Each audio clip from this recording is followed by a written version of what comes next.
ಗುರುಶ್ಚ ಮಧ್ವನಾಮೇ ವರದೋಸ್ತು ನಿರಂತರಂ ಕಲ್ಯಾಣಾದ್ಭುತಗಾತ್ರಾಯ ಕಾಮಿತಾರ್ಥಪ್ರದಾಯಿನೇ ಶ್ರೀಮದ್ವೆಂಕಟನಾಥಾಯ ಶ್ರೀನಿವಾಸಾಯ ತೇ ನಮಃ. ವೇದಶಾಸ್ತ್ರಪುರಾಣಾಬ್ಧಿ ವಿಕ್ರೀಡನ ವಿಶಾರದಾನ್ ಶ್ರೀ ಸತ್ಯಧ್ಯಾನ ತೀರ್ಥಾಖ್ಯಾನುಪತಿಷ್ಠೇ ಗುರುನ್ ಮಮ. ವೇದಶಾಸ್ತ್ರಪುರಾಣಾರ್ಥರಸಬೀಜೂಷವರ್ಷಕಾನ್ ಶಿಷ್ಯವಾತ್ಸಲ್ಯಮಹಿತಾನ್ನ ಜರಿಹಾಳ ಗುರುಂ ಭಜೆ. ಯಸ್ಯ ಸ್ಮರಣಮಾತ್ರೇಣ ಧರ್ಮದೀಕ್ಷಾ ವಿವರ್ಧತೆ ವಂದೇ ತಾನ್ ಶ್ರೀನಿವಾಸಾರ್ಯಾನ್ ಮಮ ವಿದ್ಯಾಗುರುನ್ ಸದಾ.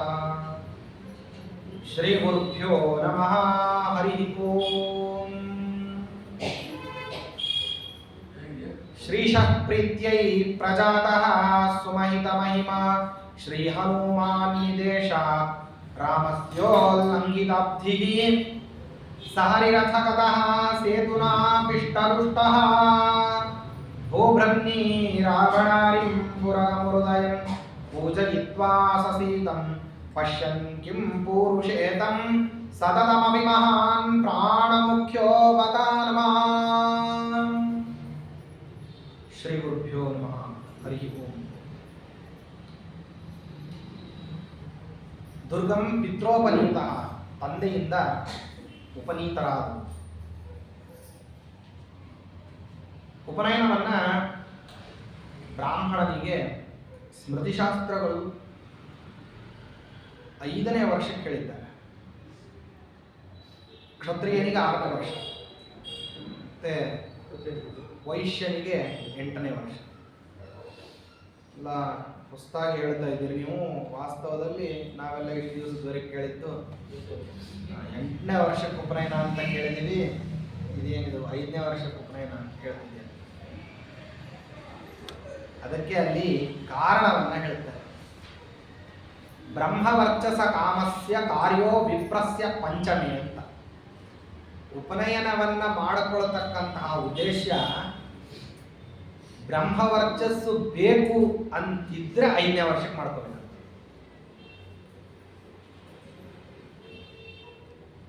ಉಪನಯನ 5ನೇ ವರ್ಷಕ್ಕೆ ಯಾಕೆ ಮಾಡ್ಕೋಬೇಕು ಅಂದ್ರೆ, ಮುಖದಲ್ಲಿ ಏನಿದೆಯಲ್ಲ ಬ್ರಹ್ಮವರ್ಚಸ್ಸು, ಆ ಬ್ರಹ್ಮವರ್ಚಸ್ಸು ಮುಖದಲ್ಲಿ ಬರಬೇಕು ಅಂದ್ರೆ 5ನೇ ವರ್ಷಕ್ಕೆ ಉಪನಯನ ಅವಶ್ಯಕ.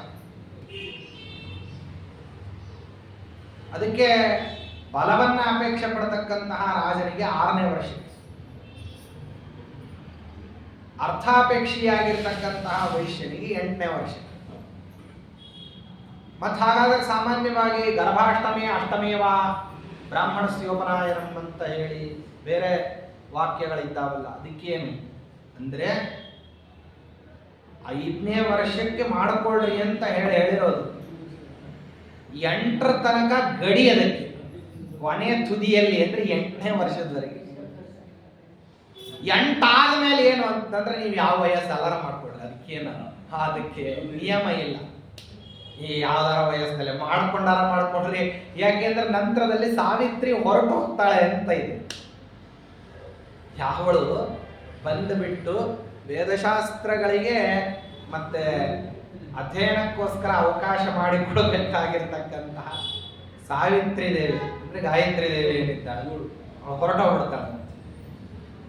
ಅದಕ್ಕಾಗಿ ಶಾಸ್ತ್ರ ಏನನ್ನು ವಿಧಾನ ಈ ರೀತಿಯಲ್ಲಿ ನಡೆದಿದೆ ಕೂಡ. ಇಂದಕ್ಕೆ ವ್ಯಾಸರಾಜರಿಗೆ ಅನೇಕ ಜ್ಞಾನಿಗಳು ಈ ರೀತಿ 5ನೇ ವರ್ಷಕ್ಕೆ ಉಪನಯನ ನಡೆದಿದೆ. ರಾಮದೇವರಿಗೆ ಉಪನಯನ ನಡೆದಿತ್ತಂತೆ, 6ನೇ ವರ್ಷಕ್ಕೆ ಉಪನಯನ ಆಗಿತ್ತು ಅಂತಲೂ ರಾಮದೇವರಿಗೆ ಉಲ್ಲೇಖ ಇದೆ.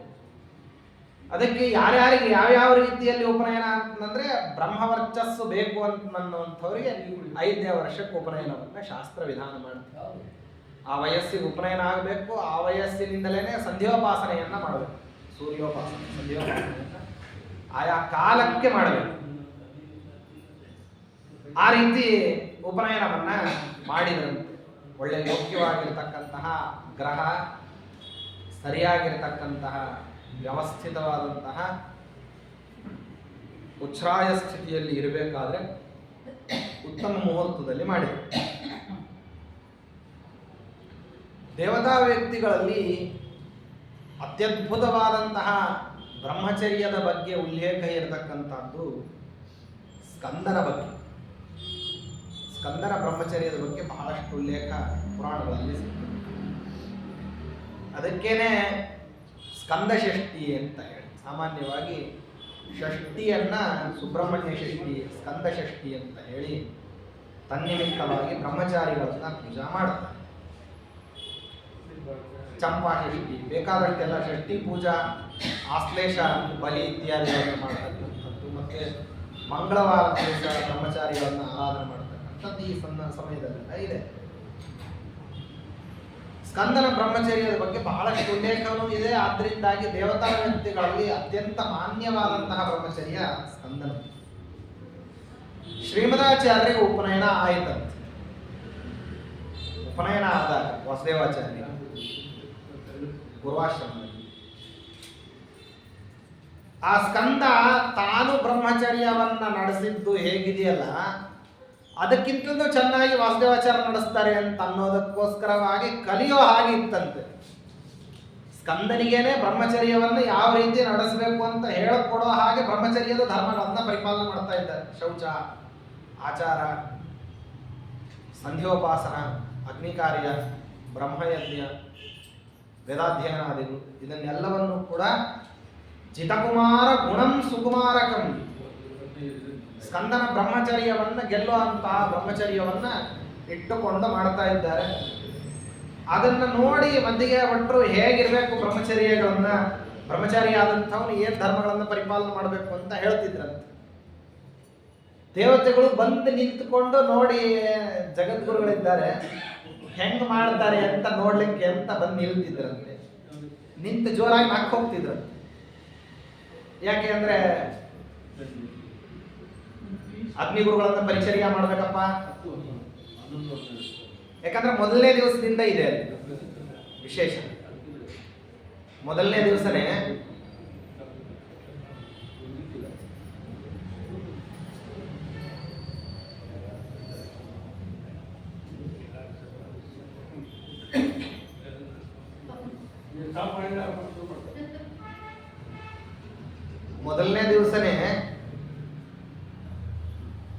ಹೇಳ್ತಾರೆ. ಆಚಾರ್ಯ ಅಂತ ಹೇಳಿ ಹೇಳ್ತಕ್ಕಂಥವನೇನಿದ್ದಾನಲ್ಲ ಅವನು ಮಗನಿಗೆ ಆದೇಶ ಮಾಡ್ತಾನೆ,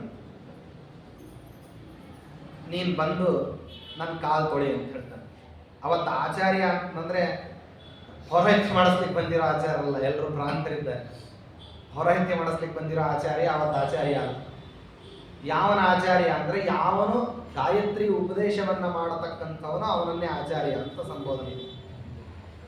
ಸ್ಮೃತಿಶಾಸ್ತ್ರಗಳು ಹೇಳ್ತಾರೆ ಅವನು ಕರಿಬೇಕಂತ ಒಟವನ್ನ ಕರೆದು ಬಿಟ್ಟು ಉಪದೇಶಾತ್ ಪೂರ್ವದಲ್ಲಿ ನೀನು ನನಗೇನು ಮಾಡಬೇಕು ಅಂದ್ರೆ ಕಾಲು ತೊಳಿಬೇಕು ಅಂತ ಹೇಳ್ಬೇಕು. ಹೇಗೆ ತೊಳಿಬೇಕು ಅಂದ್ರೆ ಮೊಣಕಾಲಿನಿಂದ ಹಿಡ್ಕೊಂಡು ಪಾದದ ತನಕ ನೀರು ಹಾಕಿ ತೊಳೆಯಿರಿ ಅಂತ. ಆ ನಂತರದಲ್ಲಿ ನಿನ್ನ ಉತ್ತರೀಯದಿಂದ ನನ್ನ ಕಾಲುಗಳನ್ನು ಒರೆಸು. ಆ ನಂತರ ಮಂತ್ರಾಕ್ಷತಾದಿಗಳನ್ನ ಹಾಕಿ ಪೂಜೆ ಮಾಡುವುದು. ಕಾಲು ಮುಟ್ಟಿ ನಮಸ್ಕಾರ ಮಾಡೋದಂದ್ರೆ ಪಾದದ ತುದಿಯೇ ಮುಟ್ಟೋದಲ್ಲ, ಮೊಣಕಾಲಿನಿಂದ ಹಿಡ್ಕೊಂಡು ಸವರಿ ಬಿಟ್ಟು ಕಾಲನ್ನು ಮುಟ್ಟಿ ನಮಸ್ಕಾರ ಮಾಡ್ತಾರೆ. ಹೇಗೆ ಮಾಡಬೇಕು ಅಂತ ಹೇಳಬೇಕಂತ.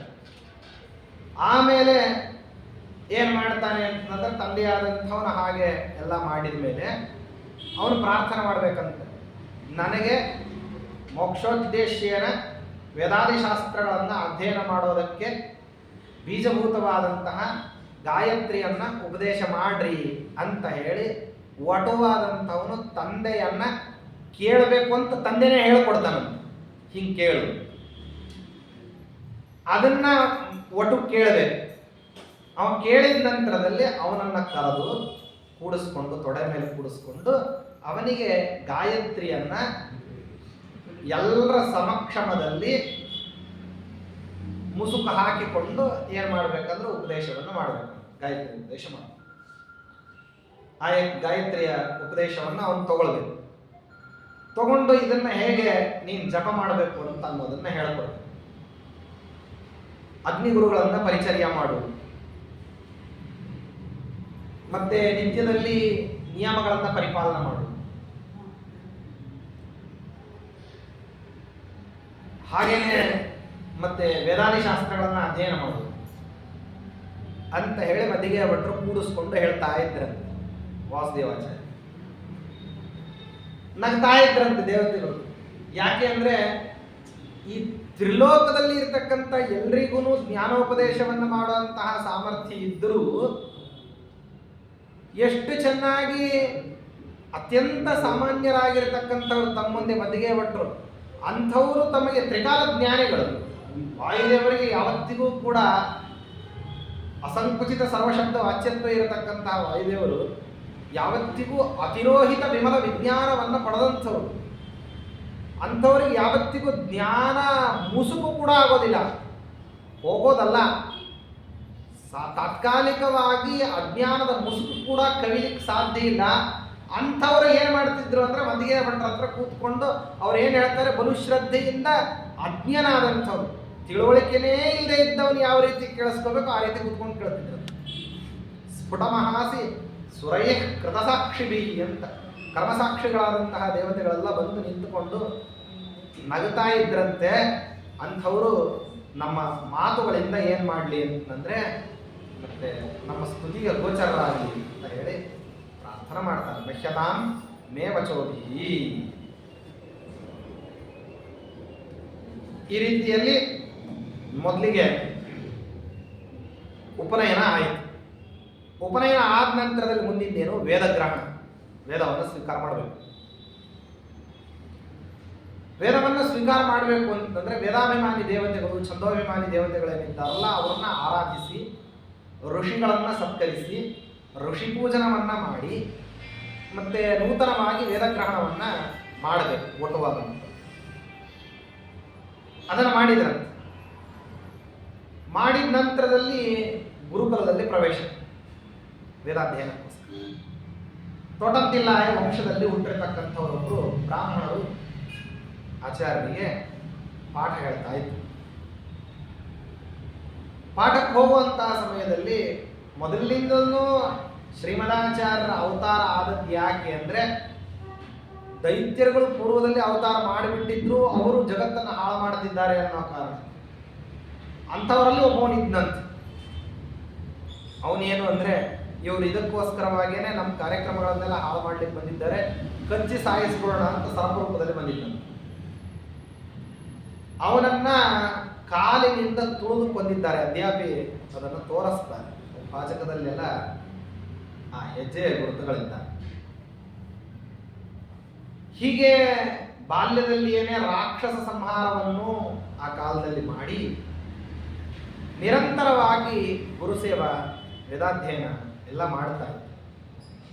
ಆಟೋಟಗಳಲ್ಲಿ ಬಹಳ ಹಿಂದಿನ ಭೀಮಸೇನ ದೇವರನ್ನ ನೆನಪಿಸುವ ಹಾಗೆ ಅವ್ರು ಏನು ಮಾಡ್ತಿದ್ದಾರೆ ಅಂದ್ರೆ ಆಟೋಟಗಳನ್ನು ನಡೆಸಿದ್ದಾರೆ.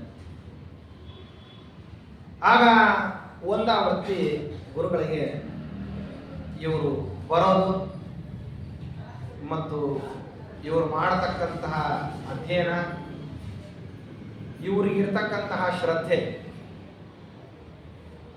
ಅದು ಸ್ಫುಟ ಆಗಲಿಲ್ಲ ಅಂತ ಹೇಳಿ ಪರೀಕ್ಷೆಯನ್ನು ಮಾಡಿದ್ದಾರೆ. ನಾನಾ ಕ್ರಮದಿಂದ ಪರೀಕ್ಷೆ ಇರ್ತದೆ. ಗುರುಗಳು ತಮಗೆ ಗೊತ್ತಿದ್ದು ಶಿಷ್ಯನಿಗೆ ಗೊತ್ತಿದೆ ಅನ್ಬೇಕಾದ್ರೂ ಪರೀಕ್ಷೆ ಮಾಡ್ತಾರೆ. ಗುರುಗಳು ತಮಗೆ ಗೊತ್ತಿದ್ದು ಶಿಷ್ಯನಿಗೆ ಗೊತ್ತಿಲ್ಲ ಅಂತ ಆದ್ರೆ ಪರೀಕ್ಷೆ ಮಾಡ್ತಾರೆ. ಗುರುಗಳು ತಮಗೆ ಗೊತ್ತಿದ್ದು ಶಿಷ್ಯನಿಗೂ ಗೊತ್ತಿದೆ ಅನ್ನೋದು ಮತ್ತೊಬ್ಬರಿಗೆ ಗೊತ್ತಾಗಲಿ ಅಂತ ಪರೀಕ್ಷೆ ಮಾಡ್ತಾರೆ. ಪರೀಕ್ಷೆಗಳ ನಾನಾ ರೀತಿ ಇರ್ತದೆ. ಯಾವುದಕ್ಕೋಸ್ಕರ ಪ್ರಶ್ನೆ ಮಾಡಿದ್ರು ಅಂತ ಅನ್ನೋದೇ ಗೊತ್ತಾಗೋದಿಲ್ಲ. ಸುಮ್ಮನೆ ಪ್ರಶ್ನೆ ಮಾಡಿದ್ದಾರೆ ಅಂತ ಅನ್ಕೊಂಡಿರ್ತಾರೆ, ಆ ಪ್ರಶ್ನೆ ಅವನಿಗೋಸ್ಕರ ಇರೋದಿಲ್ಲ. ಮಂತ್ರಾಲರಾಯರು ತಾವು ದಿನನಿತ್ಯ ತಾವು ಬರೆದಿರತಕ್ಕಂಥದ್ದನ್ನೆಲ್ಲ ಪರಿಮಳದ ಟಿಪ್ಪಣಿಯನ್ನು ಮುಚ್ಚಿಟ್ಟು ಮಲ್ಕೋತಿದ್ದರು. ಇವ್ರ ಮೇಲೆ ಸುಧೀಂದ್ರ ತೀರ್ಥರಿಗಿರುವಂತಹ ಅಭಿಮಾನ ಸಹಾಧ್ಯಾಯಿಗಳಿಗೆ ಸಹನೆ ಆಗ್ತಾ ಇದೆ. ಒಂದಾವೃತ್ತಿ ಏನು ಮಾಡಿದ್ರಂತೆ, ಇಲ್ಲ ತುಂಬಾ ತೊಂದರೆ ಕೊಡ್ತಾನ ಅವನು ಪಾಠಕ್ಕೆ ಬರೋದು ಬೇಡ, ಹಾಗೆ ಹೀಗೆ ಅಂತೆಲ್ಲ ಹೇಳಿದ್ರು. ಒಂದು ಒಳ್ಳೆ ಮಹತ್ವದ ಘಟ್ಟ ಸುಧಾ ಗ್ರಂಥದಲ್ಲಿ ಪಾಠ ಹೇಳೋದು ನಿಲ್ಲಿಸ್ಬಿಟ್ರಂತೆ. ನೋಡಿ ಹೇಳ್ತೀನಿ, ಗೊತ್ತಿರಲಿಲ್ಲ ಅಂತಲ್ಲ, ನಿಲ್ಲಿಸ್ಬಿಟ್ರು ಪಾಠ ಸಮಯ. ನೋಡಿ ಹೇಳ್ತೀನಿ ಅಂತ ಹೇಳಿದ್ದಾರೆ ಅಂತ ಶಿಷ್ಯರುಗಳೆಲ್ಲರೂ ಯಥಾಶ್ರುತ ತಥಾಗ್ರಾಹಿಗಳಾಗಿದ್ರು. ಅವತ್ತು ರಾತ್ರಿ ವಿದ್ಯಾರ್ಥಿಗಳೆಲ್ಲ ಎಲ್ಲಿ ಮಲ್ಕೊಂಡಿದ್ದಾರೆ ಅಂತ ಹುಡುಕ್ತಾ ಹೋದ್ರೆ ಒಂದು 6 ಮುರುಕು ಮಂಟಪದ ಹತ್ತಿರದಲ್ಲಿ ಚಳಿಯಲ್ಲಿ ಮಲ್ಕೊಂಡಿದ್ದಾರೆ ವೆಂಕಣ್ಣ ಭಟ್ರು. ತಲೆದಿಂಬಿನ ಹತ್ತಿರದಲ್ಲಿ ಬರೆದಿರುವಂತಹ ತಾಡವಾಲೆಯ ಪುಸ್ತಕ ಇತ್ತಂತೆ. ಏನು ಬರೆದಿದ್ದಾರೆ ಅಂತ ತೆಗೆದು ನೋಡಿದ್ರು. ಇವತ್ತೆಲ್ಲಿ ಪಾಠ ನಿಂತಿದೆಯೋ ಅದಕ್ಕೆ ಟೀಕಾಪಂಕ್ತಿಗಳ ಅಭಿಪ್ರಾಯ ಏನಿದೆಯೋ ಅದನ್ನು ವ್ಯಾಖ್ಯಾನ ಮಾಡಿದ್ರಂತೆ, ಬರೆದಿದ್ರಂತೆ. ಈ ಅಭಿಪ್ರಾಯ ಇದೆ ಅಂತ ಬರೆದಿದ್ರಂತೆ. ಅದನ್ನು ಎತ್ತುಕೊಂಡು ತಮ್ಮ ಮೈಯ ಮೇಲಿರೋ ಶಾಲನ್ನು ಹೊದಿಸಿ ಹೋಗ್ಬಿಟ್ರಂತೆ.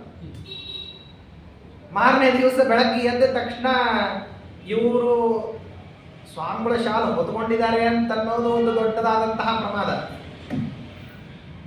ನಿಧಾನವಾಗಿ ಪಾಠಕ್ಕೆ ಬರ್ತಿದ್ದಾರೆ ಅಂತ ಅನ್ನೋದು ಮತ್ತೊಂದು ಪ್ರಮಾದ. ನಿಧಾನವಾಗಿ ಬರ್ತಿರೋದ್ರ ಬಗ್ಗೆನೇ ಅಲ್ಲೆಲ್ಲ ಜನ ಹೇಳ್ತಾ ಇದ್ದಾರೆ ಗುರುಗಳ ಹತ್ರ ಹೋಗಿ. ಇದರ ಮೇಲೆ ಸ್ವಾಮಿಗಳ ಶಾಲು ಬೇರೆ ಹೊತ್ಕೊಂಡ್ಬಿಟ್ಟಿದ್ದಾರೆ. ಮಹಾನರ್ಥಕರವಾದಂಥದ್ದು. ಗುರುಗಳು ಬಳಸ್ತಕ್ಕಂತಹ ಪಾತ್ರೆ ಪದಾರ್ಥಗಳು ವಸ್ತ್ರ ಇವನ್ ಯಾವುದನ್ನು ಬಳಸೋ ಹಾಗಿಲ್ಲ, ಅದನ್ನು ಏನಕ್ಕೇನಾದ್ರೂ ಬಳಸೋ ಹಾಗಿಲ್ಲ. ವ್ಯಾಸತತ್ವ ತೀರ್ಥರು ಉರಿ ಬಿಸಿಲಿನಲ್ಲಿ ಹೋಗ್ತಾ ಇದ್ರು. ನಾಳೆ ಅವರ ಆರಾಧನೆ ವಿಷ್ಣು ತೀರ್ಥರು ಹೋಗ್ತಿರ್ಬೇಕಾದ್ರೆ ಶಿಷ್ಯ ಬರ್ತಾ, ಅದೆಲ್ಲ ಗದ್ವಾಲ್ ಪ್ರಾಂತ್ಯ ವಿಪರೀತ, ಅಲ್ಲೇ ಸೂರ್ಯ ನೇರವಾಗಿ ಬರ್ತಾನೆ ಕಿರಣಗಳಿಂದ. ಇಳಿದು ನೋಡಿ ಶಿಷ್ಯನ ಅವಾಂತರ ಎಲ್ಲ ಗಮನಿಸ್ತಿಲ್ಲ. ಕುದುರೆ ಮೇಲೆ ತಾವು ಹೋಗ್ತಾ ಇದ್ರು, ಹಿಂದಿನಿಂದ ವಿಷ್ಣು ತೀರ್ಥರು ಬರ್ತಾ ಇದ್ರು. ಅವ್ರ ಕಾಲಲ್ಲಿ ಚಪ್ಪಲಿ ಇಲ್ಲ ಅಂತ ಗೊತ್ತಾಯ್ತಂತೆ. ತಮ್ಮ ಕಾಲಿಗೆ ತೆಗೆದು ಕೊಟ್ರ, ಹಾಕೊಂಬ ಸರಿ ಅಂತ ಹೇಳಬಿಟ್ಟು ಅವರು ಕೊಟ್ಟರು. ಅವ್ರ ಪಾಡಿಗೆ ಅವರು ಹಾಕೋತಾರೆ ಅಂತ ಹೇಳಿ ಮುಂದಕ್ಕೆ ಹೋಗ್ತಿದ್ರು. ಹೋಗಿ ಸುಮಾರು ಆದ ಮೇಲೆ ಮುಂದಿನ ಊರು ತಲುಪಿದ ಮೇಲೆ ನೋಡಿದ್ರಂತೆ ಆ ಚಪ್ಪಲಿ ತಲೆ ಮೇಲೆ ಇದ್ವು ಅಂತ. ಯಾಕಪ್ಪ? ಮೊದಲೇ ಇವ್ರದ್ದು ದೇವ್ರ ಮನೆಗೆ ಗಂಟು, ಅದರ ಮೇಲೆ ಪುಸ್ತಕದ ಹೊತ್ತಿಗೆಗಳ ಗಂಟು ಎರಡು ಕಡೆ, ಅದರ ಮೇಲೆ ಕೈಯನ್ನು ಕೆಳಗೆ ಬಿಟ್ಕೊಂಡು ನಡೀತಿದ್ರು. ಇದು 3ನೇ ಪನಿಷ್ಮೆಂಟು. ಯಾವುದು? ಈ 2 ಗಂಟಿನ ಮೇಲೆ 3ನೇ ಪನಿಷ್ಮೆಂಟ್ ಯಾವುದಂದ್ರೆ ಚಪ್ಪಲಿ ತಲೆ ಮೇಲೆ ಇದ್ದಿದ್ದಕ್ಕೆ ಅದನ್ನ ತಲೆ ಮೇಲೆ ಇಟ್ಕೊಳ್ಳೋದು ಬರ್ತಾ ಇತ್ತು. ನೋಡಿದ್ರೆ ವ್ಯಾಸತತ್ವ ತೀರ್ಥ ಹತ್ರ ಏನೋ ಹುಡುಗ ಕಾಲಿಗೆ ಹಾಕೊಂಬ ಅಂದ್ರೆ ತಲೆ ಮೇಲೆ ಇಟ್ಕೊಂಡಿರಲಿಲ್ಲ. ತಲೆ ಮೇಲೆ ಇದ್ದು ಅಂತ ಹೇಳಿ ನೀವು ಬರೀ ಕಾಲಿಗೆ ಕೊಟ್ಟು ಒಂದೇ ಕಡೆ ಬಾಧೆಯನ್ನ ಪರಿಹಾರ ಮಾಡೋರಿದ್ರೆ, ತಲೆ ಮೇಲೆ ಇದ್ದಿದ್ದಕ್ಕೆ ದೇಹ ಎಲ್ಲ ಬಾಧೆ ಪರಿಹಾರ ಆಯಿತು, ಭವಬಾಧೆನೇ ಪರಿಹಾರ ಆಯಿತು ಅಂತ. ನಿಸ್ಸಂದೇಹವಾಗಿ ನೀನು ಭವಬಾಧ ಪರಿಹಾರಕವಾದಂತಹ ಶಾಸ್ತ್ರವನ್ನು ಜಗತ್ತಿಗೆ ಕೊಡ್ತೀಯ ಅಂತ ಹೇಳಿದ್ರು. ಹಾಗೇನೆ ಸಾರೋದ್ಧಾರವನ್ನು ರಚನೆ ಮಾಡಿದ್ರು ಅಂತ ಹೇಳ್ತಾರೆ ಮಹಾನುಭಾವ. ಅದಕ್ಕೆ ಪ್ರಾಚೀನರಲ್ಲೆಲ್ಲ ಗುರುಭಕ್ತಿ ಅಂತಹ ಮಟ್ಟದ್ದು ನಾನಾ ರೀತಿಯಲ್ಲಿ. ಅದೇ ರೀತಿಯಲ್ಲಿ ಇವರು ಈ ರೀತಿ ಶಾಲು ಓದ್ಕೊಂಡು ಬಂದಿದ್ದಾರೆ ಅಂದ ತಕ್ಷಣ ಅನರ್ಥ ಆಗಿದೆ ಅಂತೇಳಿ ಇವ್ರಿಗೆ ಅಂಥ ಮತತನ ಅಂತ ಹೇಳೆಲ್ಲ ಮಾತಾಡ್ಕೊತಿದ್ರಂತೆ. ಪಾಠಕ್ಕೆಲ್ಲರೂ ಬಂದು ಕೂತರು. ಅವ್ರು ಬಂದು ಕೂತ ತಕ್ಷಣ ಸುಧೀಂದ್ರ ತೀರ್ಥರು ಕೈಯಲ್ಲಿ ತಾವು ಬರೆದಿರುವಂತಹ ಹೊತ್ತಿಗೆ ಇದೆ. ಹೆಂಗೆ ಕೇಳೋದು, ನೀವು ನನ್ನ ಪುಸ್ತಕ ಇಟ್ಕೊಂಡಿದ್ದೀರಿ ಅಂತ ಗುರುಗಳನ್ನು. ಸುಮ್ಮನೆ ಆಚೆಯಿಂದ ನಿಂತಿದ್ರಂತೆ. ಹಿಂದಿನ ದಿವಸ ಎಲ್ಲಿ ಪಾಠ ನಿಂತಿತ್ತು ಅಂತ ಅನ್ನೋದನ್ನು ಹೇಳಿ ಅದಕ್ಕೆ ಏನು ವ್ಯಾಖ್ಯಾನ ಮುಂದಿನ ಮಾಡಬೇಕು ಅನ್ನೋದನ್ನ ವೆಂಕಣ್ಣ ಭಟ್ರು ಬರೆದಿದ್ದನ್ನು ಸುಧೀಂದ್ರ ತೀರ್ಥರು ಓದಿದ್ರಂತೆ. ಅಷ್ಟೇ, ಅವತ್ತು ಕೊನೆ. ಅವತ್ತಿನಿಂದ ಯಾರೂ ಕೂಡ ಮಾತ್ಸರ್ಯ ಮಾಡೋದಲ್ಲ, ಅವರನ್ನ ತಡೆದು ನಿಂತು ಮಾತಾಡಿಸುವಷ್ಟರ ಮಟ್ಟಿಗೂ ಧೈರ್ಯ ತೋರಿಸ್ತಿರ್ಲಿಲ್ಲ. ಅಷ್ಟು ಏನಾಗ್ಬಿಡುತ್ತಂದ್ರೆ ಇದ್ದಕ್ಕಿದ್ದಂಗೆ. ಯಾಕೆಂದ್ರೆ ಗುರುಗಳು ಅವತ್ತು ಯಾಕೆ ಪಾಠ ನಿಲ್ಲಿಸಿದ್ರು ಅಂತ ಅನ್ನೋದು ಹಿಂದಿನ ದಿವಸದವರೆಗೆ ಶಿಷ್ಯರಿಗೆ ಗೊತ್ತಿರಲಿಲ್ಲ. ಮಾರನೇ ದಿವಸ ಗೊತ್ತಾಯ್ತು ಇದಕ್ಕೋಸ್ಕರ ಪಾಠ ನಿಲ್ಲಿಸಿದ್ರು. ಹಾಗೇನೆ ವಾಸುದೇವಾಚಾರ್ಯರ ಬಗ್ಗೆ ಬಹಳ ಮದಿಗೆ ಭಟ್ರಿಗೆ ಅಭಿಮಾನ ಇದ್ದರೂ ಈ ಗುರುಗಳಿಗೆ ಮಾತ್ರ ಸ್ವಲ್ಪ ಇವನು ಬೇಗ ಹೋಗ್ಬಿಡೋದು, ನಿಧಾನವಾಗಿ ಬರೋದು, ಬೇರೆ ವಿದ್ಯಾರ್ಥಿಗಳಿಗೆಲ್ಲ ಇದು ಅನ್ಯಾಯವಾಗಿ ಕಾಣಿಸ್ತಕ್ಕಂಥದ್ದು. ಇವನನ್ನೊಬ್ಬನನ್ನ ತುಂಬ ಗುರುಗಳು ಏನು ಮಾಡ್ತಾರೆ ಅಂದರೆ ಆದರಿಸ್ತಾರೆ, ಗೌರವಿಸ್ತಾರೆ. ಯಾಕೆ ಹಾಗ್ಯಾಕೆ ಮಾಡಬೇಕು? ಇದೆಲ್ಲ ರಾಜಕೀಯ ಇವೆಲ್ಲ ಇರ್ತವೆ ಮನಸ್ಸಿನಲ್ಲಿ, ನೇರವಾಗಿ ಬಂದ್ಬಿಡ್ತದೆ. ಮಕ್ಕಳಲ್ಲಂತೂ ಸುಲಭವಾಗಿ ಬಂದ್ಬಿಡ್ತದೆ. ಅದರಿಂದ ಹಿಂಗ್ಯಾಕೆ ಮಾಡಬೇಕು? ಅದಕ್ಕಾಗಿ ಅವ್ರು ಕೇಳಿದ್ರು, ಯಾಕಪ್ಪ ಓದೋದಿಲ್ಲ ಬರೆಯೋದಿಲ್ಲ, ಸುಮ್ಮನೆ ಮೂರ್ಖರ ಥರ ಅಡ್ಡಾಡ್ತೀಯ ಅಂತ ಹೇಳಿ ಕೇಳಿದ್ರು. ಇಲ್ಲ, ಓದಿದ್ದೀನಿ. ಸರಿ, ಹಾಗಾದ್ರೆ ಹೇಳಿ ಯಾವುದು? ತಾವೇ ಪಾಠ ಹೇಳದೆ ಇದ್ದದ್ದು ಯಾವುದಿತ್ತೋ ಆ ಭಾಗವನ್ನು, ವೇದದ ಭಾಗವನ್ನು ಕೇಳಿದ್ರು. ಸರಿಯಲ್ಲಿ ಕೂತಿರುವಂತಹ ಶಿಷ್ಯರುಗಳಿಗೆ ಗೊತ್ತಿದೆ ಏನಂದ್ರೆ ಆ ಪಾಠ ಆಗಿಲ್ಲ. ಪ್ರಶ್ನೆ ಕೇಳುವಂತಹ ಗುರುಗಳಿಗೂ ಗೊತ್ತಿದೆ ಅದು ಅನಧೀತವಾದಂತಹ ವೇದ, ಅದನ್ನು ಹೆಂಗೆ ಹೇಳಬಲ್ಲ. ಆದರೆ ಯಾವ ಬೇಕಾಗಲೇ ಇಲ್ಲ, ಅವರ ಪ್ರಶ್ನೆ ಕೇಳಿದರೆ ಉತ್ತರ ಕೊಡಬೇಕು ಅಷ್ಟೇ. ಅನಧೀತವಾದ ವೇದ ಭಾಗವನ್ನು ಹೇಳಿದಾಗ ಆವಾಗ ಏನಾಯ್ತಂತೆ, ಸ್ಫುಟವಾಗಿ ಗೊತ್ತಾಯ್ತು ವಾಸುದೇವಾಚಾರ್ಯರ ಸಾಮರ್ಥ್ಯ ಏನು. ಯಾವಾಗ ಪರಪ್ರತ್ಯಕ್ಷಕ್ಕೆ ಗೋಚರ ಆಯಿತೋ ಅವತ್ತಿನಿಂದ ಪ್ರಶ್ನೆ ಕೇಳ್ತಾ ಇರಲಿಲ್ಲ. ಯಾಕೆಂದ್ರೆ ನಾನ್ಯಾಕೆ ಅಭಿಮಾನ ಮಾಡಿದೆ ನನ್ನ ಶಿಷ್ಯನ ಮೇಲೆ ಅನ್ನೋದು ನಿಮಗ್ ಗೊತ್ತಾಗಬೇಕು ಅಂತಂದಾದ್ರೆ ನನ್ನ ಶಿಷ್ಯನ ಯೋಗ್ಯತಾ ಪರಿಚಯವನ್ನ ಗುರುವಾದವನ್ನ ನಾನು ಮಾಡಿಸ್ಬೇಕು ಅಂತ ಸುಧಾದಲ್ಲಿ ಪಂಕ್ತಿ ಇದೆ. ಗುರುಣಾ ಶ್ಲಾಘಿತೋ ಶಿಷ್ಯ ಲೋಕೆ ಖ್ಯಾತಿಂಗಮಿಷ್ಯತಿ ಅಂತ. ಗುರುವಿನಿಂದ ಇವನು ಸರಿಯಾದ ಶಿಷ್ಯ ಅಂತ ಒಂದು ಮಾತು ಬಂದು ಬಿಡುತ್ತಂದ್ರೆ ತಥಾಸ್ತು ದೇವತೆಗಳು ಕಾಯ್ತಿರ್ತಾರಂತೆ ಕೀರ್ತಿಯನ್ನು ಕೊಡ್ಲಿಕ್ಕೆ. ಅಲ್ಲಿಂದ ಮುಂದೆ ಕೀರ್ತಿ ಸಂಪನ್ನನ ಆಗ್ತಾನೆ ಸಹಜವಾಗಿ. ಇದಷ್ಟು ಸುಲಭವಾದಂಥದ್ದು. ನಮ್ಮ ವೇದಾಂತ ಶಾಸ್ತ್ರದ ವಿದ್ಯಾದಲ್ಲಿ ಅಧ್ಯಯನ ಮಾಡಿ ಸಂಪಾದನೆ ಮಾಡತಕ್ಕಂಥದ್ದೇನಿದೆಯಲ್ಲ, ಅಧ್ಯಯನ ಮಾಡಿ ಓದಿ ವಿದ್ಯಾ ಸಂಪಾದನೆ ಮಾಡಿಕೊಳ್ಳೋದೇನಿದೆಯಲ್ಲ, ಇದಕ್ಕೆ ಬೆಲೆ ಸ್ವಲ್ಪ ಕಡಿಮೆ. ಅನುಗ್ರಹದಿಂದ ಬರತಕ್ಕಂತಹ ವಿದ್ಯಾ ಸಂಪಾದನೆ ಏನಿದೆಯಲ್ಲ ಇದಕ್ಕೆ ಸ್ವಲ್ಪ ಬೆಲೆ ಹೆಚ್ಚು. ಹಾಗಂತ ಹೇಳಿ ಓದಲಾರದೆ ಮಾಡಬೇಕು ಅಂತಲ್ಲ, ಓದಿದ್ರೆ ಆಗತಕ್ಕಂತಹ ಫಲದಕ್ಕಿಂತಲೂ ಹೆಚ್ಚಿಂದು ಅನುಗ್ರಹದಿಂದ ಸಾಧ್ಯ. ಅದಕ್ಕೇನೆ ನಮ್ಮಲ್ಲಿ ಏನಂತಂದ್ರೆ ಗುರು ಶುಶ್ರೂಷಯ ವಿದ್ಯಾ, ಜ್ಞಾನ ಅಲ್ಲ ವಿದ್ಯಾ ಆಗಬೇಕು ಅಂದ್ರೆ ಅದು ಗುರುವಿನ ಶುಶ್ರೂಷೆಯಿಂದ ಬರಬೇಕು ಅಂತ ಹೇಳಿ, ಆದ್ದರಿಂದ ಹಾಗೆ ಕೇಳೋದು, ಅದಕ್ಕವರು ಮತ್ತೆ ಉತ್ತರವನ್ನು ಕೊಟ್ಟಿದ್ದಾರೆ. ಇದಾದ ಮೇಲೆ ಗುರುಪುತ್ರ ತುಂಬ ತಲೆನೋವಿನಿಂದ ಬಳಲ್ತಾ ಇದ್ದ. ಏಕಾಂತದಲ್ಲಿ ಒಂದು ಸತ್ಯ ಕರ್ಕೊಂಡು ಹೋಗಿ ಕೂಡಿಸ್ಕೊಂಡು ಅವನ ಕಿವಿಯಲ್ಲಿ ಗಾಳಿಯನ್ನು ಊದಿದ್ರಂತೆ. ಅವತ್ತಿನಿಂದ ತಲೆನೋವು ಪರಿಹಾರ. ಓದಿದ ನಂತರದಲ್ಲಿ ಗುರುದಕ್ಷಿಣೆಯನ್ನು ಕೊಡಬೇಕು. ಏನು ಕೊಡೋದು? ವೇದಾಧ್ಯಯನವನ್ನು ಮಾಡಿಸ್ಕೊಟ್ಟಿದ್ದಾರೆ. ನಮ್ಮಲ್ಲೆಲ್ಲ ಏನು ಬೇಕಾದ್ರೂ ಋಣವನ್ನು ತೀರಿಸ್ಬೋದು. ಈ ಗುರುಗಳು ಅನ್ನೋರು ಏನು ಇರ್ತಾರಲ್ಲ, ಇವ್ರದ್ದು ಒಂದೇ ಜನ್ಮಕ್ಕೆ ಋಣ ತೀರೋದಿಲ್ಲ. ತಂದೆ ತಾಯಿಗಳದೆಲ್ಲನೂ ಏನಾಗ್ತದೆ ಅಂತಂದ್ರೆ ಆಯಾ ಜನ್ಮದಲ್ಲಿ ಇದ್ದಾಗ ಜೀವತೋ ವಾಕ್ಯಕರಣ, ಪ್ರತ್ಯಬ್ಧೆ ಭೂರಿ ಭೋಜನ, ಗಯಾಯಾಮ್ ಪಿಂಡದಾನ ಅಂಚ, ತ್ರಿವಿಧ್ ಪುತ್ರತ್ವ ವಿಷ್ಯತೆ, ಇವುಗಳಿಂದಾಗಿ ಋಣ ಪರಿಹಾರವನ್ನು ಯಥೋಚಿತವಾಗಿ ಮಾಡಿಕೊಳ್ಳುವುದು. ಆದರೆ ಈ ಗುರುಗಳ ಋಣ ಏನಿದೆಯಲ್ಲ ಇದು ಒಂದೇ ಜನ್ಮಕ್ಕಾದ್ರೆ ವಾಸಿ. ಇದು ಹಾಗಿಲ್ಲ. ಅವ್ರ ಹತ್ರ ಪಡೆದಿರುವಂತಹ ಸರಕು ಏನಿದೆಯಲ್ಲ ಅದು ಜನ್ಮಾಂತರಕ್ಕೆ ಕ್ಯಾರಿ ಓವರ್ ಆಗುವಂತಹ ಸರಕು ತಗೊಂಡ್ಬಿಟ್ಟಿರ್ತೀವಿ. ತಂದೆ ತಾಯಿಗಳ ಹತ್ರ ಪಡೆದಿರುವಂಥ ಉಪಕಾರ ಏನಿದೆ ಅದು ಈ ಜನ್ಮಕ್ಕೆ ಮಾತ್ರ, ಶರೀರಾದಿಗಳಿಗೆ ಮಾತ್ರ ಸಂಬಂಧಪಟ್ಟಂಗೆ ಉಪಕಾರ ಮಾಡಿರ್ತಾರೆ. ಆ ಶರೀರ ಇರೋ ತನಕ ಅಜ್ಞಾನವರ್ತಿಗಳಾಗಿರ್ಬೇಕು, ಆ ಶರೀರ ಇರೋ ತನಕನೂ ಅವರಿಗೆ ಅಧಮರಣರಾಗಿರ್ಬೇಕು, ಆ ಶರೀರ ಇರೋ ತನಕ ಅವ್ರು ಹೇಳ್ದ ಹಾಗೆ ಕೇಳಬೇಕು. ಅದು ಅನಿವಾರ್ಯ, ಅವರನ್ನು ಗೌರವಿಸಬೇಕು ಅನ್ನುವಂಥ ಸ್ಥಿತಿ ಇದ್ದೇ.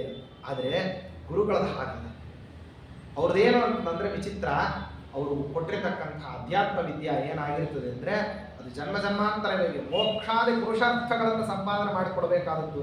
ಆದ್ದರಿಂದಾಗಿ ನಿರಂತರವಾಗಿ ಅವರಿಗೆ ಬಾಗದೇನೆ ವಿಧಿನೇ ಇಲ್ಲ. ಬೇರೆ ಯಾವ ವಿಧವಾದಂತಹ ಪರ್ಯಾಯ ವ್ಯವಸ್ಥೆ ಇಲ್ಲ. ಯಾಕೆಂದರೆ ಜನ್ಮ ಜನ್ಮಾಂತರಗಳಿಗೆ ಅವರು ಉಪಕಾರವನ್ನು ಮಾಡಿಬಿಟ್ಟಿರ್ತಾರೆ. ಜನ್ಮಾಂತರಕ್ಕೂ ಇವನಿಗೆ ಬರಬೇಕಾಗಿರ್ತಕ್ಕಂತಹ ಉತ್ತಮ ಜ್ಞಾನದ ಸಂಸ್ಕಾರಕ್ಕೆ ಏನು ಮಾಡಿರ್ತಾರೆ ಅಂದರೆ ಬೀಜವನ್ನು ಪ್ರಕ್ಷೇಪಣೆ ಮಾಡಿರ್ತಾರೆ, ಬೀಜವಪನವನ್ನು ಮಾಡಿರ್ತಾರೆ. ಆದ್ದರಿಂದಾಗಿ ಅಂಥ ಒಂದು ಗುರುಗಳಿಗೆ ಏನು ಕೊಡಬಹುದು ಅಂತಂದ್ರೆ ಗೋವಿಂದ ಭಕ್ತಿ ಮುಚಿತಾಂ ಗುರುದಕ್ಷಿಣಾಂಸಃ. ಪರಮಾತ್ಮನಲ್ಲಿ ನಿರಂತರವಾಗಿ ಭಕ್ತಿ ಬರೋ ಹಾಗೆ ವೇದಾಧ್ಯಯನ ಯಾರಲ್ಲಿ ಮಾಡಿದ್ರು ಅಂಥ ವ್ಯಕ್ತಿಗಳಿಗೆ ಉಚಿತವಾದಂತಹ ಭಕ್ತಿ, ಪರಮಾತ್ಮನಲ್ಲಿ ನಿರಂತರವಾದ ಭಕ್ತಿ ಮೂಡೋ ಹಾಗೆ ಮಾಡಿದೆ. ಇಂಥದ್ದು ಮಾಡಿಕೊಂಡು ದೇವತೆಗಳೆಲ್ಲ ಪ್ರಾರ್ಥನೆ ಮಾಡಿದಂತೆ, ಸ್ವಾಮಿ ದುಷ್ಟರುಗಳನ್ನು ದಮನ ಮಾಡಬೇಕು, ಪರಮಾತ್ಮನ ಗುಣಗಳು ಏನು ಗೂಢವಾಗಿದ್ದಾವೆ ಶಾಸ್ತ್ರದಲ್ಲಿ ಅದನ್ನು ಪ್ರಕಾಶನ ಮಾಡಬೇಕು ಅಂತ ಹೇಳಿ ದೇವತಾ ಪ್ರಾರ್ಥನವನ್ನು ಮನ್ನಿಸ್ಲಿಕ್ಕೆ ಏನು ಮಾಡಿದ್ರಂತೆ, ಸನ್ಯಾಸ ತಗೊಳ್ಬೇಕು. ಈ ಸನ್ಯಾಸ ತಗೋಬೇಕು ಅಂತ ಹೇಳಿ ಅಪೇಕ್ಷೆ ಬಂದು ಹೋಗಿ ಅಚ್ಯುತ ಪ್ರೇಕ್ಷಾಚಾರ್ಯನ ಕಂಡ್ರಂತೆ. ಆದರೆ ಸನ್ಯಾಸ ಕೊಡ್ರಿ ಅಂತ ಅವ್ರು ಕೇಳಿದ್ರೆ ನಾವು ಸನ್ಯಾಸ ಕೊಡೋದಿಲ್ಲ ಅಂತ. ಯಾಕಂದ್ರೆ ಅತ್ಯಂತ ಬಾಲ್ಯ ವಯಸ್ಸು, ಸನ್ಯಾಸ ಕೊಡ್ರಿ ಅಂತ ಕೇಳ್ತಿದ್ದಾರೆ, ಕೊಡ್ಲಿಕ್ಕೆ ಆಗೋದಿಲ್ಲ. ಯಾಕೆಂದ್ರೆ ಈ ವಯಸ್ಸಿನಲ್ಲಿ ಇವರು ಯಾರ ಅಧೀನದಲ್ಲಿ ಇರ್ತಾರೆ ಅಂದ್ರೆ ತಂದೆ ತಾಯಿಗಳ ಅಧೀನದಲ್ಲಿ ಇರ್ತಾರೆ. ಎಷ್ಟು ಶಾಸ್ತ್ರ ಎಷ್ಟು ವ್ಯವಸ್ಥಿತವಾದಂತಹ ವಿಚಾರವನ್ನು ಮಾಡಿದೆ ಅಂತಂದ್ರೆ ಬಹಳ ವಿಚಿತ್ರವಾದಂತಹ ವ್ಯವಸ್ಥೆ ಇದೆ ನಮ್ಮಲ್ಲಿ. ಪ್ರತಿಯೊಂದನ್ನು ಕೂಡ ಉಪಕಾರಿಯಾದವನನ್ನ ಉಪಕಾರ ಸ್ವೀಕಾರ ಮಾಡಿರ್ತಕ್ಕಂಥವನಿಗೆ ಧಿಕ್ಕರಿಸೋದನ್ನ ಶಾಸ್ತ್ರ ತುಂಬಾ ನಿಷೇಧ ಮಾಡುತ್ತೆ. ಮಕ್ಕಳನ್ನ ಯಾವ ಯಾವ ಕ್ರಮದಲ್ಲಿ ತಂದೆ ತಾಯಿಗಳು ಬೆಳೆಸಿರ್ತಾರೋ ಅವರು ಯಾವುದೋ ಒಂದು ಸಣ್ಣ ಪುಟ್ಟ ತಪ್ಪುಗಳು ತಂದೆ ತಾಯಿಗಳ ಕಡೆಯಿಂದ ಆಗತ್ತೆ. ಯಾಕೆಂದ್ರೆ ಎಲ್ಲರೂ ಅನ್ನ ಹುಳಿ ತಿಂದಿರ್ತಾರೆ, ಮತ್ತೆ ಹುಳಿ ಉಪ್ಪು ಖಾರ ಎಲ್ಲ ತಿಂದಿರ್ತಾರೆ ಅಂದಮೇಲೆ ಅದರ ತಕ್ಕಂಗೆ ಏನೋ ಒಂದು ಪರಿಣಾಮಗಳು ಆಗಿರ್ತದೆ ಮಕ್ಕಳ ಮೇಲೆ. ವೈಮನಸ್ಯವೋ, ದುಃಖವೋ, ದುಗುಡವೋ, ದುಮ್ಮಾನವೋ, ಅಥವಾ ತಮ್ಮ ಯಾವುದೋ ಒಂದು ಸಾಂಸಾರಿಕವಾದಂತಹ ತರಲೆ ತಾಪತ್ರಯಗಳು ಏನೋ ಒಂದು ಕಾರಣಕ್ಕೋಸ್ಕರವಾಗಿ ಮಕ್ಕಳ ಬಗ್ಗೆ ತಾತ್ಸಾರವೋ ಅಥವಾ ತಿರಸ್ಕಾರದ ನುಡಿಗಳೋ ತಂದೆ ತಾಯಿಗಳಿಂದ ಬಂದಿರ್ತದೆ ಅಂತ ಅಂದ್ರೆ ಈಗಿನ ಕಾಲದಲ್ಲಿ ದೃಶ್ಯ ಕಾವ್ಯಾದಿಗಳ ಮೂಲಕವಾಗಿ ಏನು ತೋರಿಸ್ತಾರೆ, ತಂದೆ ತಾಯಿಗಳನ್ನು ತಪ್ಪಿತಸ್ಥರು ಅಂತ ತೋರಿಸ್ತಾರೆ. ಪ್ರಾಚೀನ ಶಾಸ್ತ್ರ ಬಹಳ ಚೆನ್ನಾಗಿ ಹೇಳುತ್ತೆ, ಬಹಳ ಚೆನ್ನಾಗಿ ಹೇಳುತ್ತೆ. ತಂದೆ ತಾಯಿಗಳಿಗೆ ಅದೆಷ್ಟು ಅಧಿಕಾರ ಇದೆ. ವಿಶ್ವಾಮಿತ್ರಾದಿಗಳ ಕಥೆಯಲ್ಲಿ ಎಲ್ಲ ಕೇಳ್ತೀವಿ, ಶುನಶ್ಯಪಾದಿಗಳ ಕಥೆ, ವಿಶ್ವಾಮಿತ್ರರ ಕಥೆ, ಇದರಲ್ಲೆಲ್ಲ ಬಹಳ ಕೇಳ್ತೀವಿ. ಹಡೆದ ಮಕ್ಕಳನ್ನ ದಾನ ಮಾಡಿರ್ತಕ್ಕಂಥ ಉಲ್ಲೇಖ, ದಾನ ಕೊಟ್ಬಿಡೋದು. ಅವನೋ ಒಬ್ಬನ ಬಂದು ಕೇಳ್ದ ನಿಮ್ಮ ಮಗನ್ ಕೊಡ್ರಿ ಅಂದ್ರೆ ದಾನ ಕೊಟ್ಬಿಡೋದು. ನನ್ನನ್ನು ಹೆಂಗ ಕೊಟ್ಟಿ ನೀನು ಅಂತ ಕೇಳಬಾರ್ದಂತೆ ಮಗ ಆದವನ ತಂದೆ ಅಂತ. No more questions, no any arguments. ಯಾವ ವಿಧವಾದಂತಹ ಪ್ರಶ್ನೆಯೂ ಇಲ್ಲ, ಯಾವುದೇ ವಿಧವಾದಂತಹ ಹಕ್ಕು ಮಂಡನೆಗೂ ಕೂಡ ಅವಕಾಶ ಇಲ್ಲ. ಪ್ರತಿ ಪ್ರಶ್ನೆಗಳನ್ನ ಮಾಡೋ ಹಾಗೆ ಇಲ್ಲ. ನನ್ನ ತಂದೆ ನನ್ನನ್ನು ಏನು ಮಾಡ್ಬೋದು, ಏನು ಬೇಕಾದ್ರೂ ಮಾಡ್ಬೋದು. ಯಾಕೆ? ಶರೀರವನ್ನೇ ಕೊಟ್ಟವನು ಅವನು. ಶರೀರದ ಮೇಲೆ ಸಂಪೂರ್ಣ ಅಧಿಕಾರ ಯಾರಿಗಿದೆ ಅಂದ್ರೆ ತಂದೆಗಿದೆ. ಹೆಂಗ್ ಬಳಸ್ಕೋ, ಹೆಂಗ್ ಬೇಕಾದ್ರೂ ಬಳಸ್ಕೋ. ಅವಿವೇಕದಿಂದ ಬಳಸಿದ್ರೆ ತಂದೆಯ ದೋಷವೇ ಹೊರತಾಗಿ ಅದು ಮಗನಿಗೆ ಅದರಲ್ಲಿ ಏನೂ ಪಾತ್ರತಾ ಇಲ್ಲ. ಮಗ ಸಂಪೂರ್ಣ ಪ್ರಮಾಣದಲ್ಲಿ ಶರಣಾಗತನಾಗಿ ಇರಬೇಕಂತ. ಯಾಕೆಂದ್ರೆ ಯಾವುದೋ ಜನ್ಮಾಂತರದ ಪಾಪವನ್ನು ತೀರಿಸಲಿಕ್ಕೆ ದೇವರೇನ್ ಮಾಡಿರ್ತಾನಂದ್ರೆ ಅಂತಹ ತಂದೆ ತಾಯಿಗಳನ್ನ ಕೊಟ್ಟಿರ್ತಾನಂತೆ. ಯಾಕೆ ಅಂತ ಪ್ರಶ್ನೆ ಮಾಡೋ ಹಾಗಿಲ್ಲ.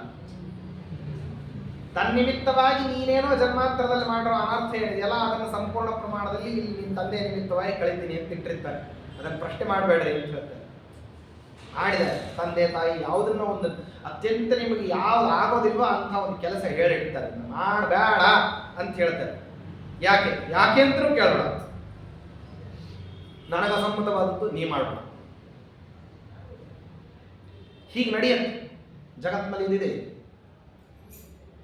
ಅದನ್ನು ನಾವು ಈಗ ಹೇಳ್ತಕ್ಕಂಥವ್ರೆಲ್ಲರೂ ಏನು ಮಾಡ್ತಾರೆ ಅಂದ್ರೆ ವಕ್ರ ಬುದ್ಧಿಯಿಂದ ಹೇಳ್ತಾರೆ. ತಂದೆ ತಾಯಿಗಳು ಆ ರೀತಿ ಹೇಳಿದ್ರೆ ಧಿಕ್ಕಾರ ಮಾಡ್ರಿ, ನಿಮ್ಮ ಯೋಜನೆಗಳಿಗೆ ಅನುಸಾರವಾಗಿ ನಿಮ್ಮ ಜೀವನ ಅನ್ನೋದು ಅದು ನಿಮ್ಮ ಕೈಯಲ್ಲಿದೆ. ನಿಮ್ಮ ತಂದೆ ತಾಯಿಗಳು ಏನು ಜನ್ಮ ಕೊಟ್ಟು ಮಾತ್ರಕ್ಕೆ ಅವರೆಲ್ಲ ಏನಪ್ಪಾ ಅಂದ್ರೆ ಅವ್ರು ಹೇಳ್ದಂಗೆ ನೀವು ಕೇಳಬೇಕು ಅಂತಿಲ್ಲ ಅಂತ ಹೇಳಿಬಿಟ್ಟು ವಿವಾಹದ ಬಗ್ಗೆ, ವಿದ್ಯಾದ ಬಗ್ಗೆ, ಶೈಕ್ಷಣಿಕ ವಿಷಯದ ಬಗ್ಗೆ ನಾನಾ ರೀತಿಯಲ್ಲಿ ಏನು ಮಾಡ್ತಾರೆ ಅಂದ್ರೆ ಅರಿಯದೇ ಇರತಕ್ಕಂತಹ ಮುಗ್ಧ ಮನಸ್ಸುಗಳಿಗೆ ವಿರುದ್ಧವಾದಂತಹ ಬೋಧನೆಯನ್ನ ಮಾಡುತ್ತಾರೆ. ಅದು ಕೃತಜ್ಞತನದಲ್ಲಿ ಪರ್ಯವಸಾನ ಆಗತ್ತೆ. ಯಾಕೆಂದ್ರೆ ವ್ಯಕ್ತಿಯೋರ್ವ ತಾನು ಎಷ್ಟು ತ್ಯಾಗ ಮಾಡಿರ್ತಾನೆ, ತಂದೆ ಆಗಲಿ ತಾಯಿ ಆಗಲಿ, ಅವರು ಜನ್ಮಾದಿಗಳನ್ನ ಕೊಡುವಂತಹ ಸಮಯದಲ್ಲಿ ಹಲವಾರು ಬಗೆಯ ತ್ಯಾಗವನ್ನು ಮಾಡಬೇಕಾಗ್ತದೆ. ಹಲವು ತ್ಯಾಗಗಳನ್ನ ಮಾಡಿದ ನಂತರದಲ್ಲಿ ತಾಯಿಯಾದವಳು ಮಗನನ್ನು ಉಳಿಸ್ಕೊಂಡಿರ್ತಾಳೆ. ಸುಲಭಕ್ಕೆ ಜನ್ಮ ಕೊಟ್ಟು ಬಿಟ್ಟಿರ್ತಾಳೆ ಅಂತ ಆಗೋದಿಲ್ಲ. ಹಲವಾರು ರೀತಿಯ ತ್ಯಾಗ ಇರ್ತದೆ. ಅನ್ನಾಹಾರಾದಿಗಳನ್ನು ಬಿಡಬೇಕಾಗ್ತದೆ, ನಿದ್ರೆ ನೀರಡಿಕೆಗಳನ್ನು ಬಿಡಬೇಕಾಗ್ತದೆ. ಎಷ್ಟೋ ಅಪಥ್ಯವಾಗತಕ್ಕಂತಹ ಆಹಾರ ಯಾವುದು ಅತ್ಯಂತ ತನಗೆ ಇಷ್ಟ ಆಗೋದಿದೆಯೋ ಅದನ್ನು ಫಲಿಸ್ತಾನೆ. ಸುಮ್ಮನೆ ಒಂದನ್ನು ಹೇಳಿ ಬಸರಿ ಆದಾಗಿನಿಂದ ಹಿಡ್ಕೊಂಡು ಮಗು ಹಾಲು ಕುಡಿಸೋ ತನಕ ಹಲಸ್ತಾನೆ ತಿನ್ಬೇಡ ಅಂತ. ಯಾಕೆ? ನೀನು ತಿಂದಿ ಅಂದರೆ ಅದೇನಾಗ್ತದೆ ಅಂದರೆ ಮತ್ತೆ ಮಗುವಿಗೆ ಅಜೀರ್ಣ. ಇಂಥದ್ದು ಯಾವ ಕಾರಣಗಳನ್ನು ಹೇಳ್ತಾಳೆ ತಾಯಿಯಾದವಳು ಅದನ್ನು ಒಪ್ಪಬೇಕಾಗ್ತದೆ. ತಂದೆಯಾದವನು ಹಲವಾರು ಸಂದರ್ಭಗಳಲ್ಲಿ ತಾನು ಸಂಪಾದನೆ ಮಾಡಿರ್ತಕ್ಕಂತಹ ದ್ರವ್ಯವನ್ನ ತನ್ನಿಷ್ಟಕ್ಕನುಸಾರವಾಗಿ ಅದನ್ನು ವಿನಿಯೋಗ ಮಾಡಲಾರ್ದೇ ಏನು ಮಾಡಬೇಕಾಗ್ತದೆ ಅಂದರೆ ಮಗನಿಗೋಸ್ಕರವಾಗಿ, ಮಕ್ಕಳಿಗೋಸ್ಕರವಾಗಿ ತಾನು ಖರ್ಚು ವೆಚ್ಚಗಳನ್ನು ಮಾಡಬೇಕಾಗ್ತದೆ. ಸಂಪಾದನೆ ಮಾಡಿದ್ದು ತಾನು ತನ್ನಿಷ್ಟಕ್ಕನುಸಾರ ಇಲ್ಲ. ಅದು ನನ್ನ ಹೆಂಡತಿ ಮಕ್ಕಳಿಗೋಸ್ಕರವಾಗಿ ವಿನಿಯೋಗ ಮಾಡ್ತೀನಿ ಅಂತನ್ನುವಂತಹ ಪ್ರಾಂಜಲ ಬುದ್ಧಿಯಿಂದ ವಿನಿಯೋಗ ಮಾಡ್ತಾ ಹೋಗ್ತಾನೆ. ಅನುಕಾಲವು ಯಾರು ನಮ್ಮ ಉದರಪೋಷಣ, ನಮ್ಮ ಪಾಲನೆ, ನಮ್ಮ ರಕ್ಷಣೆ, ನಮ್ಮ ಬೇಕು ಬೇಡಗಳನ್ನು ಗಮನಿಸ್ಕೊಳ್ಳೋದು, ಇದನ್ನೆಲ್ಲವನ್ನು ಮಾಡಿ ಯಾರು ನಮ್ಮ ಹಿತವನ್ನ ಚಿಂತನೆ ಮಾಡಿದ್ರು, ಅವರು ಯಾವುದಾದ್ರೂ ಒಂದು ನಮಗಾಗದೇ ಇರುವಂತಹ ವಿಷಯವನ್ನು ಹೇಳಿದ್ರು ಅಂದ ಮಾತ್ರಕ್ಕೆ ಅವರನ್ನು ಧಿಕ್ಕರಿಸಿದ್ರೆ ಅದು ಕೃತಜ್ಞತನ ಅಲ್ಲದೇನೆ ಇನ್ನೇನು. ಶಾಸ್ತ್ರ ಹೇಳ್ತದೆ, ನಿನಗೆ ಜನ್ಮ ಪ್ರವೃತ್ತಿ, ನಿನಗೇನೋ ವಿವೇಕ ಬಂದಾಗಿನಿಂದ ಅವ್ರು ಏನು ಮಾಡಿದ್ರು ಅನ್ನೋದು ಬೇಡ, ವಿವೇಕ ಬರೋಕ್ಕಿಂತದ್ದು ಮುಂಚಿನಿಂದ ನಿನಗೆ ಬೇಕಾದಷ್ಟು ತ್ಯಾಗ ಮಾಡಿದ್ದಾರಲ್ಲ ಅದಕ್ಕೇನು ಕೊಟ್ಟು. ಎಲ್ಲೋ ಒಂದ್ ಕಡೆ ಬ್ಯಾಂಕ್ನಲ್ಲಿ ಹೋಗಿ ಸಹಿ ಹಾಕ್ಬೇಕಂದ್ರೆ ಪೆನ್ ಕೇಳಿದ ತಕ್ಷಣ ಕೊಟ್ಟ ಅಂದ ತಕ್ಷಣ ಥ್ಯಾಂಕ್ಸ್ ಅಂತ ಹೇಳಿದ್ವಿ. ಉತ್ತರ ಕ್ಷಣದಲ್ಲಿ ನಮ್ಮ ಬಾಯಿಂದ ಬರುವಂತಹ ಶಬ್ದ. ಆಲೋಚನೆ ಮಾಡಿ, ಭಿಕ್ಷದವನು ಭಿಕ್ಷಾ ಬೇಡಬೇಕಾದ್ರೆ ಅವ್ರ ಅಪ್ಪ ಅಮ್ಮನ ಬೈಕೊಂತಾರೆ. ನನ್ನನ್ನು ಈ ರೀತಿ ಸ್ಥಿತಿಗೆ ಭಿಕ್ಷದವನನ್ನಾಗಿ ಹುಟ್ಟಿಸ್ಲಿಕ್ಕೆ ನಮ್ಮ ಅಪ್ಪ ಅಮ್ಮ ಕಾರಣ, ನಾನು ಈಗ ಭಿಕ್ಷೆ ಬೇಡ್ತಿದ್ದೀನಿ ಅಂತ ಅರ್ಥ ಮಾಡ್ಕೋ. ಭಿಕ್ಷಾ ಹಾಕಿದವನಿಗೆ ನೀನೇ ದೇವರು ಅಂತ ಹೇಳ್ತಿದ್ಯಲ್ಲ, ಭಿಕ್ಷೆ ಕೇಳಲಿಕ್ಕೆ ಕೈ ಕೊಟ್ಟವನೇ ನಿಮ್ಮ ಅಪ್ಪ ಅಮ್ಮ. ಭಿಕ್ಷೆ ಬೇಡ್ಲಿಕ್ಕಾದ್ರೂ ಕೈಗಳು ಬೇಕಾಗಿತ್ತೋ ಇಲ್ಲ, ಆ ಕೈಗಳನ್ನು ಕೊಟ್ಟವ್ರೆ ಅದು ನಿಮ್ಮ ಅಪ್ಪ ಅಮ್ಮ. ಅದು ಬಾಡಿಗೆದೆ ತಾನೇ, ಅದೇ ಎಲ್ಲಿಂದ ಬಂತು? ಕೊಟ್ಟವನು ದೊಡ್ಡವನಾಗೋದಾದ್ರೆ ಕೊಟ್ಟದ್ದನ್ನ ಪಡೆಯಲಿಕ್ಕೆ ನಿನ್ನ ಹತ್ರ ಏನಿದೆಯೋ ಅದನ್ನು ಕೊಟ್ಟವನು ಇನ್ನೂ ದೊಡ್ಡವನಲ್ಲ ಮತ್ತೆ. ಆದ್ದರಿಂದ ಸುಲಭದಲ್ಲಿ ಅದನ್ನು ಧಿಕ್ಕಾರ ಮಾಡೋ ಹಾಗಿಲ್ಲ, ಅಷ್ಟು ಉಪಕಾರವನ್ನು ಮಾಡಿರ್ತಾರೆ. ಆದ್ದರಿಂದಾಗಿ ಅಷ್ಟು ಉಪಕಾರವನ್ನು ಶಾಸ್ತ್ರ ಮನಸ್ಸಿನಲ್ಲಿ ಇಟ್ಟುಕೊಂಡು ಕೃತಜ್ಞತನಯವನ್ನ ಅತ್ಯಂತ ದೂರದಲ್ಲಿ ಇಡ್ಲಿಕ್ಕೆ ಪ್ರಯತ್ನ ಮಾಡ್ತಾರೆ. ಕೃತಜ್ಞತನ ಸರ್ವಥಾ ಸಾಧಕನಾದವನಿಗೆ ಸಲ್ಲುದು, ಎಂದಿಗೂ ಕೃತಜ್ಞತನ ತೋರೋ ಹಾಗಿಲ್ಲ. ಆದ್ದರಿಂದಾಗಿ ಅಚ್ಯುತ ಪ್ರೇಕ್ಷಾಚಾರ್ಯರ ಹತ್ರ ಬಂದು ತಿಂಗಳಗಟ್ಟಲೆ ಸೇವೆ ಮಾಡ್ತಿದ್ರಂತೆ ಶ್ರೀಮದಾಚಾರ್ಯ. ವಾಸುದೇವಾಚಾರ್ಯರಾಗಿ ಬ್ರಹ್ಮಚರ್ಯಾವಸ್ಥೆಯಲ್ಲಿ ಸನ್ಯಾಸವನ್ನು ಪಡಿಬೇಕು ಅಂತ ತಮ್ಮ ಹಠದಿಂದ ಸೇವೆ ಮಾಡ್ತಾನೆ ಇದ್ರೂ ಕೂಡ ಅಚ್ಯುತ ಪ್ರೇಕ್ಷಾಚಾರ್ಯರು ಸನ್ಯಾಸವನ್ನ ಕೊಡ್ತೀನಿ ಸಾಧ್ಯ. ಸನ್ಯಾಸಕ್ಕೋಸ್ಕರವಾಗಿ ಆಗಿನ ಕಾಲಕ್ಕೆಲ್ಲ ಯಾರಾದರೂ ಬಂದುಬಿಟ್ಟು ಕೇಳಿದ್ರೆ ಕೊಡೋ ಅಂಥದ್ದು ಅಲ್ಲ. ಏನೇನೋ ಕಾರಣಕ್ಕೋಸ್ಕರವಾಗಿ ಸನ್ಯಾಸ ಪಡೆಯುವಂತಹ ದೇಶಕಾಲಗಳಲ್ಲ ಅವು ಎಂಥದ್ದು. ಸನ್ಯಾಸವನ್ನು ಪಡೀಲಿಕ್ಕೆ ಸಾಕಷ್ಟು ಪರೀಕ್ಷೆಗಳನ್ನೆಲ್ಲ ಮಾಡ್ತಕ್ಕಂಥದ್ದು. ಸರ್ವಸಂಗ ಪರಿತ್ಯಾಗಿಗಳಾಗಿ ಬಂದು ಬಿಟ್ಟು ನಿರಂತರವಾಗಿ ಕೇಳ್ತಿದ್ದಾರೆ. ಅವರಂತಾರೆ ಆಗ ನಿಮ್ಮ ತಂದೆ ತಾಯಿಗಳು ಒಪ್ಲಿ, ಆಮೇಲೆ ನೋಡ ಅಂಥ ಸಮಯದಲ್ಲಿ ಅವರು ಬರ್ತಾರೆ. ಯಾರು? ಅಲ್ಲಿಗೆ ಅವತ್ತು ಆಗ ಬಂದು ಬಿಟ್ಟು ಹೇಳ್ತಾರೆ, ನಾನು ಒಪ್ಪಬಹುದು, ನೀನು ಸನ್ಯಾಸ ತಗೊಳ್ತಿ ಅಂದ್ರೆ ವಾಸ್ತವದಲ್ಲಿ ಶಾಸ್ತ್ರ ಗುರುಕುಲಾಧ್ಯಯನವನ್ನು ಮುಗಿದ ಮೇಲೆ ಯದ್ವಾ ಪ್ರವೃಜೇತ ಅಥವಾ ಸ್ನಾತ್ವ ಅಂದರೆ ವೇದಾಧ್ಯಯನಾದಿಗಳನ್ನ ನಂತರದಲ್ಲಿ ಮತ್ತೆ ತಾನು ಸಮಾವರ್ತನಾದಿಗಳನ್ನು ಮಾಡಿಕೊಂಡು ಯದ್ವಾ ಪ್ರವೃಜೇತ, ಒಂದೋ ಸನ್ಯಾಸವನ್ನು ಸ್ವೀಕಾರ ಮಾಡಬೇಕು, ಇಲ್ಲ ಅಂದ್ರೆ ಗೃಹಸ್ಥಾಶ್ರಮಿ ಆಗಬೇಕು ಅಂತ ಹೇಳಿ ಎರಡು ಮಾರ್ಗ ಇದೆ. ನೀ ಗೃಹಸ್ಥಾಶ್ರಮಿ ಆಗೋದಿಲ್ಲ ಅಂದ್ರೆ ನೀ ಸನ್ಯಾಸಿ ಆಗಲಿಕ್ಕೆ ಇಷ್ಟಪಡ್ತಿ ಅಂದಾಗ ನೀ ಸನ್ಯಾಸಿ ಆಗು. ಇದಕ್ಕೆ ಶಾಸ್ತ್ರಾಧ್ಯಯನ ಮಾಡಿರುವಂಥ ನಾನು ಒಪ್ಪಬಹುದು, ನಿನ್ನ ತಾಯಿ ಅವಳು ಒಪ್ಪಿದ್ರೆ ನೀನು ತಗೊಳ್ಳಕ್ಕೆ ಅವಕಾಶ ಇದೆ ಹೇಳ್ತಾರೆ. ಅವಾಗ ವಾಸುದೇವಾಚಾರ್ಯ ಅಂತ, ಹಾಗಾದ್ರೆ ನೀವು ಒಪ್ಪಿದ್ದೀರಾ? ಖಂಡಿತ ನಾನು ಒಪ್ಪಿದ್ದೀನಿ ಅಂತ ಮಧ್ಯೆ ಭಟ್ರು ಹೇಳಿಬಿಡ್ತಾರೆ. ಯಾಕೆ? ತಾಯಿ ಏನು ಮಾಡಿದ್ರೂ ಒಪ್ಪಿಗೆ ಕೊಡ್ಲಿಕ್ಕೆ ಸಾಧ್ಯ ಇಲ್ಲ ಅನ್ನುವಂಥದ್ದನ್ನು ಮನಸ್ಸಿನಲ್ಲಿ ಇಟ್ಕೊಂಡು ನೀವು ಒಪ್ಪಿದ್ದೀರಿ ಅಂದಮೇಲೆ ತಾಯಿಯನ್ನು ಒಪ್ಪಿಸ್ತೀನಿ ಅಂತ ಹೇಳಿ ಮನೆಗೆ ಬರ್ತಾರೆ.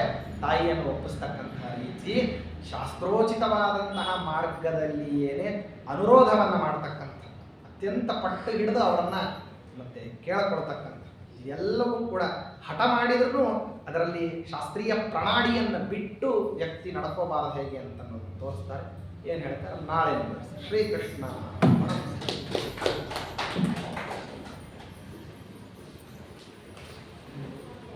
ಸ್ವಸ್ತಿ ಶ್ರೀಮನ್ ಋಷಾಲಿ ಮಹರ್ಷಿಗೆ 1940 ವಿಶ್ವಾಸ ಸಂವತ್ಸರ ಉತ್ತರಾಯಣ